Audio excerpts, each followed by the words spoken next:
How do everyone, and welcome back to Royville in 4Color. My name is Stefan, and I've been reading a lot of comics today, and I decided to do a bunch of number ones. Wait a minute, that didn't sound right. I read a bunch of number one comics, and I figured I would go through all of them to give you my thoughts. Maybe some that I highly recommend, some that I don't recommend so much. I did like all of them, but, well, I've got my notes here, so let's just get into them. So, first of all, I want to say that a lot of them, there's some from the big two, Marvel and DC, then a couple that are from, well, they're from my big third Valiant. And without further ado, let's get into the first one. So the first one is Black Widow Venomous #1. And I really like the cover, even though her face looks a little anime, and I'm not kind of into that kind of art. But this is written by Erica Schultz, who I'm a big fan of. And the art is by Luciano Vecchio. Hopefully I'm pronouncing that correctly. The inside art's pretty good. I'll put a picture of it right here.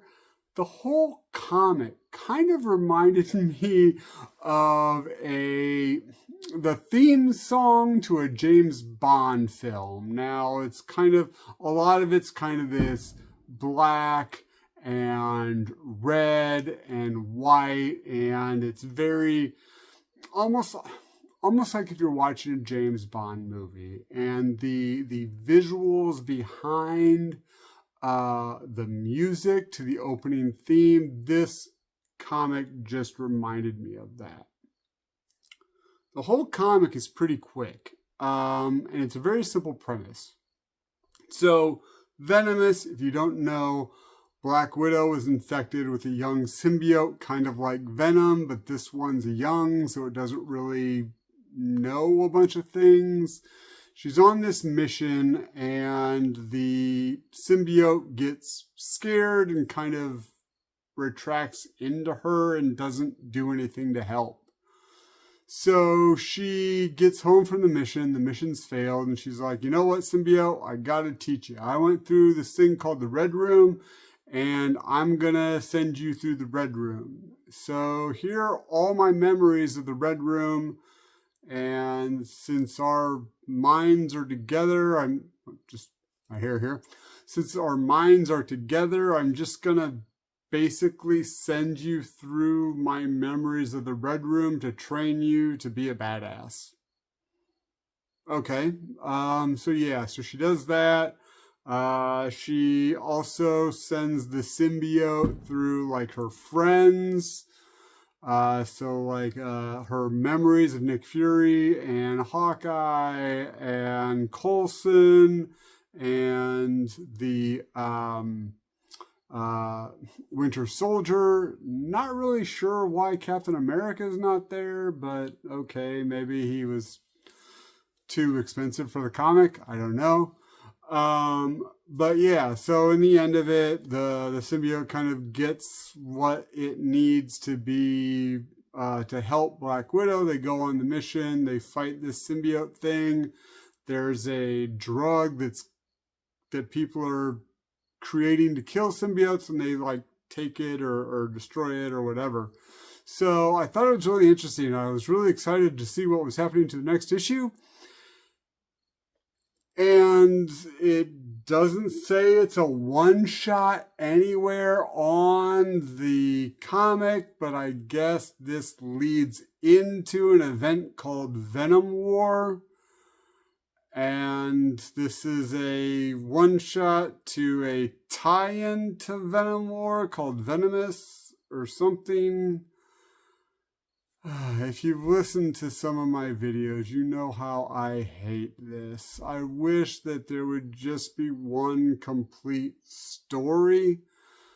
I mean, I'm dealing with it with Blood Hunt. I am liking some of the tie-ins I'm getting there, but yeah, this was a complete like, haha, we got you. It's only one issue. Okay, so yeah, I enjoyed it, but just so you know, it's a one shot. And then it leads into something completely different. If you're a big fan of Venom or the Venom symbiote mythos, which I got this more for Black Widow and that Erica Schultz was writing it, I kind of like the Venom symbiote thing with her and what it might do for her, but the whole big overarching Venom plot, I think, yeah. If you want to know my thoughts on Venom, let me know in the comments and I'll do a video on it. But other than that, that was Black Widow Venomous #1. The next one's from DC. It is called Dark Knights of Steel All Winter. And I really like this cover. I really like the inside art. I'll put that here. Kind of gray and kind of visceral. This is written by Jay Kristoff and the art is by Terso. One name, kind of like Cher. I'm not sure. Man, woman, they, I don't know. But yeah, this was, come to find out reading the first page, this is a sequel. I did not know that to Dark Knights of Steel. I guess I didn't know that. I don't think you need to have read that to enjoy this though. This is a limited series. It's an Elseworlds, which is kind of DC's like, let's try weird things with our characters. Like this one covers Deathstroke in kind of a Viking style world back in the day where he is a mercenary. He is being paid by Vandar Savage, and he is basically fighting the legions of the ruler, the Black Mask. And yeah, it was a good Viking story. At the end of it, Deathstroke, Wilson just wants to go off and get paid. You know, he's a mercenary, get paid and leave. But he is kind of wrapped up by Vandal Savage to go and basically kill this beast. And so his Vandal Savage woman, Killer Frost, this like Viking-esque like witch woman, goes off with him on this like Viking boat to go kill this creature. Come to find out that the creature is not at all what you thought it was. I'm not going to spoil that for you. And then there's a second story in here called Heir to the Sea. And it is written by Tom Taylor, who is pretty well prevalent right now. If you know, you know. Especially for the stuff that I like to read. And the art is by Riccardo Federici. And this was a really cool story. Once again, it's taking the DC characters, putting them in a medieval style, almost fantasy-esque world. We go with Jonathan and Martha, the Kents, who are knights fighting a war for the king and queen, the monarchs, the Waynes. So Wayne, Kent, but the Waynes are kind of off because they're the monarchs, and the Kents are in the field fighting this border war. Led by General Grant, who they call the Wildcat. I know it probably sounds a little ridiculous, but the way it is done, it is really interesting. And the whole story of this one is that there is an undersea queen that has escaped, going to basically find or rescue the half-breed. So I'm thinking it's Aquaman. And the Emperor of the Deep, Manta, Black Manta, is basically trying to find her, and the Kents are being kind of sent off with their army, their group, with their general to fight in this skirmish by the sea. So there's going to be this clash between the Deep people and Emperor Manta and the kingdom, the Wayne's kingdom. And yeah, anyway, it's not as ridiculous as it sounds. And while you're reading it, they do a really good job of placing these individuals into the setting and giving them purpose. And I really, really enjoyed it. Maybe it's because I like fantasy. I played a lot of D&D. Maybe it's because I like reading fantasy. Maybe it's because I like Viking stuff with the Deathstroke story. But this is kind of a limited series. Definitely makes me want to read the first Dark Knights of Steel. I do the DC app, so you can read older comics. I might read it there. But yes, this is definitely a recommend for me if you are a fantasy, if you like Viking style stuff, and if you like to see just a good story with your DC heroes in kind of another place. It's really good. And if I didn't do it service, I apologize. I strongly recommend this. It's a fun read. All right, so we did a Marvel, we did a DC. Now let's do a Valiant. So this one is Archer and Armstrong, #1. I don't know if it's Assassination, if that's like the whole thing, or if that's just a kind of a moniker. But this is also, if you can see here, this is also one of their Road to Resurgence events books. And I haven't read a lot of Archer and Armstrong. Back in the 90s, I was reading a lot of Solar, Man of the Atom, definitely my XL Man of War, and a couple of the other Valiant titles. I didn't really get a lot of the Archer and Armstrong, so I didn't know a lot about them. However, that being said, this is written by Fred Van Lent, not really sure how that goes. And then the art is by Emiliano Urdinola. Okay. I wish I would have read more of this stuff back in the day because it seems like it's really up my alley. So we start with Archer and so this one is Armstrong. This is Archer. A quick background for you. This guy was immortal, and he is from an ancient lands, lived through all times. He's from the city of way back in the day, and he has some family. We'll get more to that later. He has some family, and he was immortal. Recently, he is not immortal, and Armstrong, someone who is trained as an Archer, who is trained as an assassin to kill Armstrong, they become friends, and now it's like Archer and Armstrong, and they go on adventures together. So the book starts with them in the final scenes of The Goonies. Right here, The Goonies.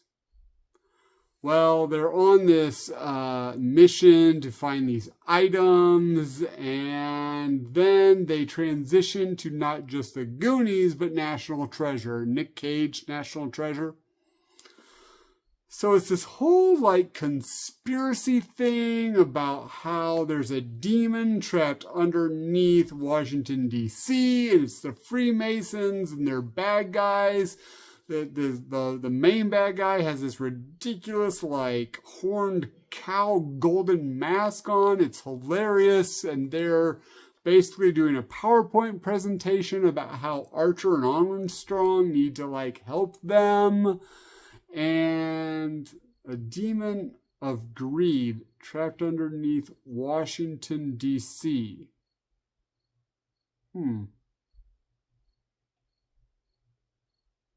Anyway, okay, so it's hilarious, and it's this like conspiracy theory thing, and they're kind of it's kind of like, okay, I wrote it down. Okay, to me, it's kind of like National Treasure meets Ghostbusters. There's not ghosts and stuff, but like, when somebody asks you if you're a god, you say yes. And this, just the comedy of the three main Ghostbusters characters, there are the four ones, Eddie, can't remember the actor's name, but once he comes into the movie, just the comedy of that is very reminiscent of, or this is very reminiscent of that, in my opinion.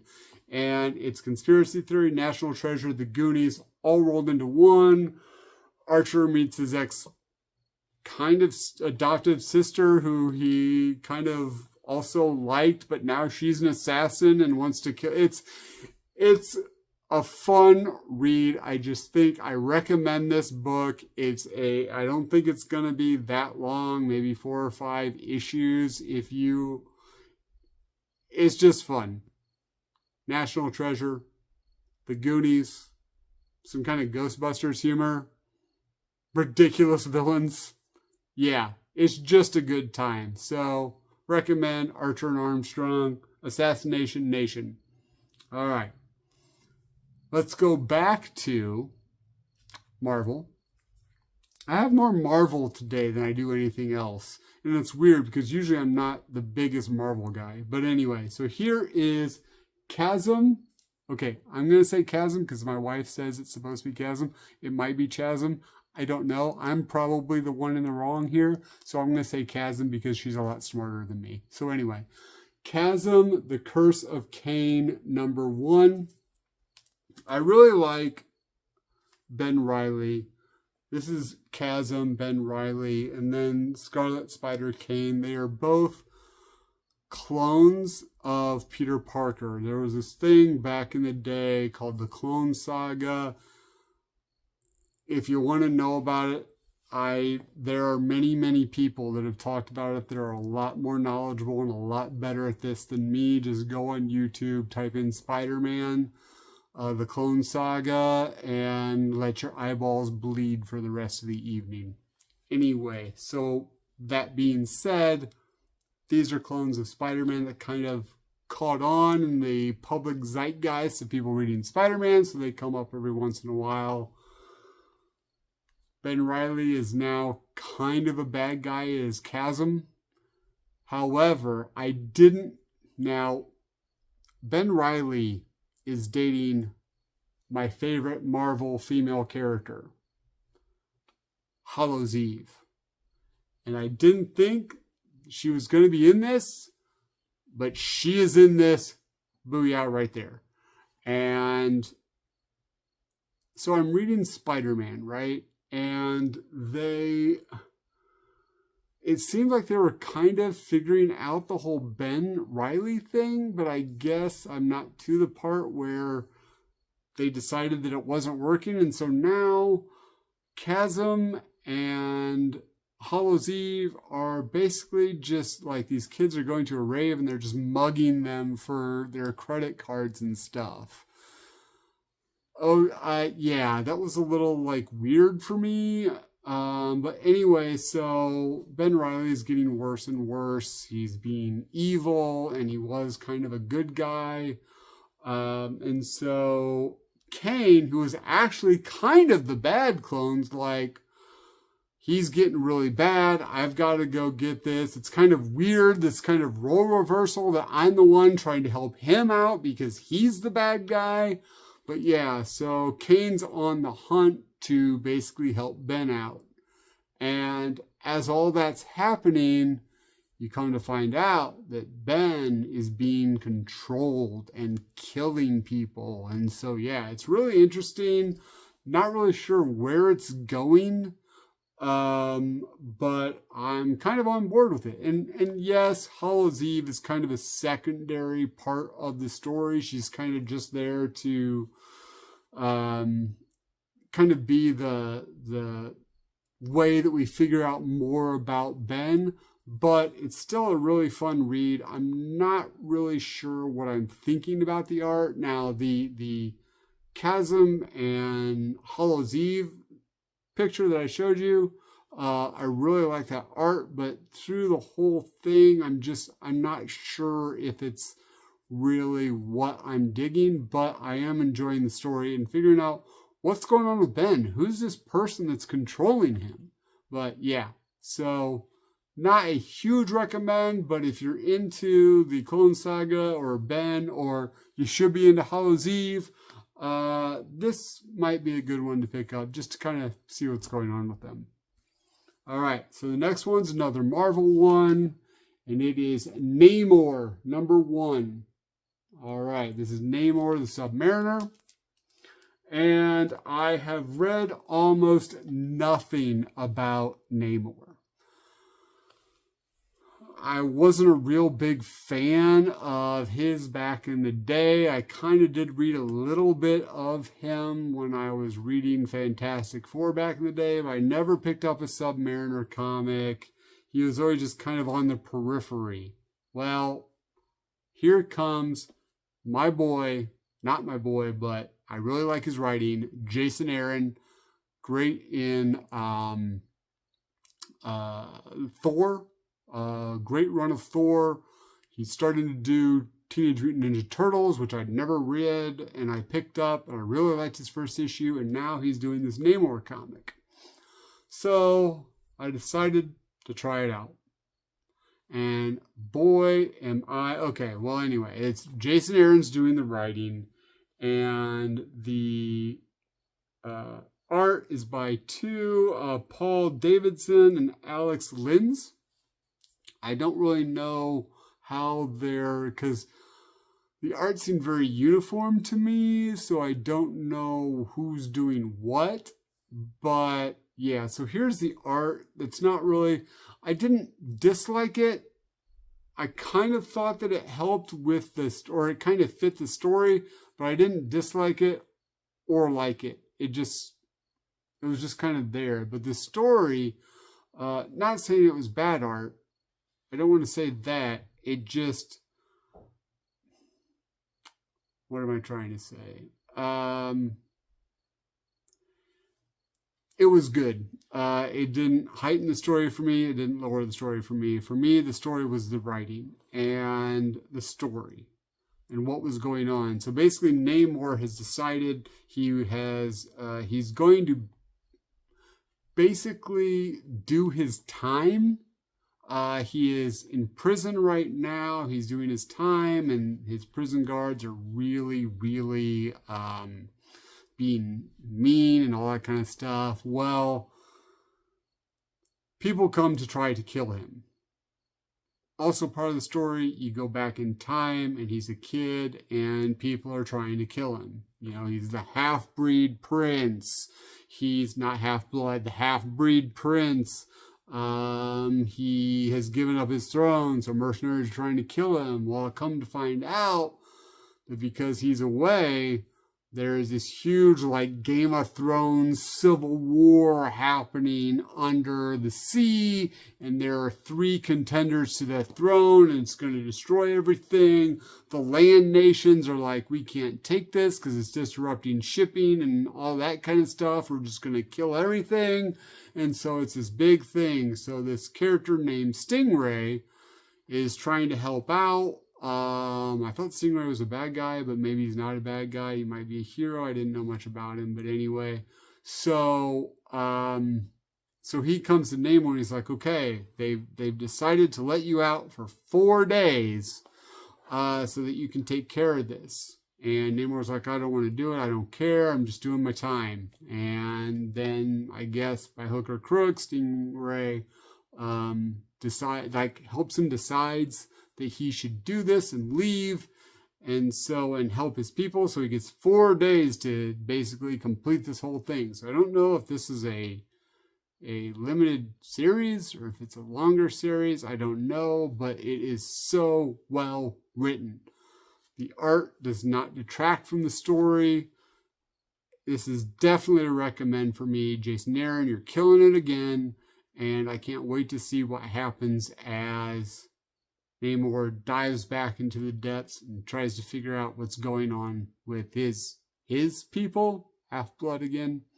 Or Half-Blood, Half-Breed again, because he's kind of like, if you know Aquaman, his mother is one of the queens and his father is a surface person. But yeah, so really interesting stuff. Really good. Loving it.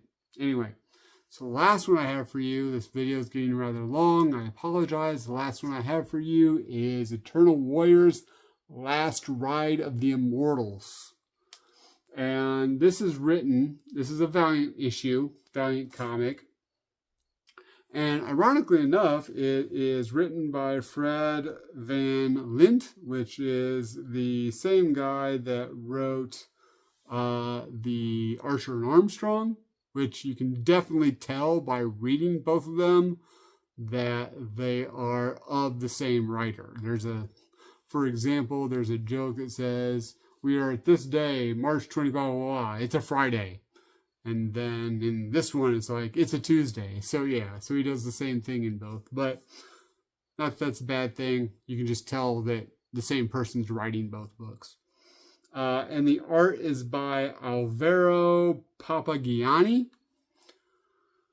So when I said about the family for Armstrong, and we'll get back to that, this is getting back to that. So this is Archer this is Armstrong right here from Archer and Armstrong.